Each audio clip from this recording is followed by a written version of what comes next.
시청자 여러분 안녕하십니까? 경기 뉴스 시작합니다. 코로나19가 걷잡을 수 없이 확산하고 있습니다. 우리 지역에서도 확진자가 쏟아져 나왔는데요. 취재 기자와 정리해 보겠습니다.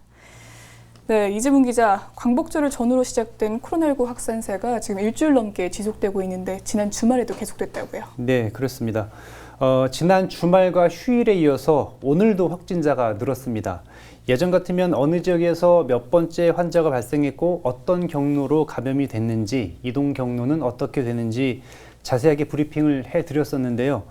이제는 사실상 짧은 뉴스 시간 안에 모두 브리핑해드리기 어려운 지경에 이르렀습니다. 일단 이해를 돕기 위해서 그래픽으로 코로나19 상황을 정리해 보겠습니다. 네, 확진자 수가 많은 순서대로 설명을 해드리겠습니다. 먼저 안양시는 누적 환자 124명입니다. 지난 금요일부터 어제까지 사흘 동안 무려 21명이 확진됐습니다. 다음은 군포시입니다. 누적 확진자 112명, 지난 나흘 동안 18명이 확진됐습니다. 오늘 하루에만 5명 확진입니다. 안산시입니다. 누적 확진자 82명, 금요일부터 일요일까지 12명이 감염됐습니다. 시흥시입니다. 누적 환자 61명, 지난 사흘간 17명 확진됐습니다. 광명시는 누적된 환자 55명, 오늘만 3명이 늘었습니다.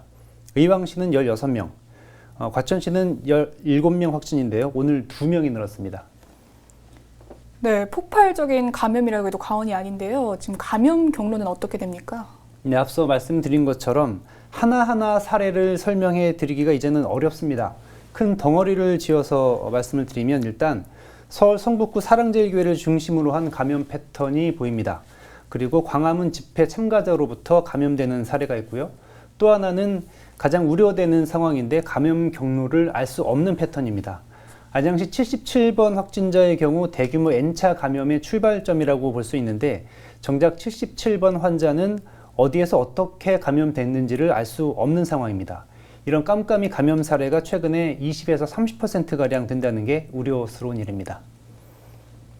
네, 정말 안타까운 상황인데요. 이제는 일상생활에서 언제든지 감염될 수 있으니까 조심하는 수밖에 없는 거죠. 네, 그렇습니다.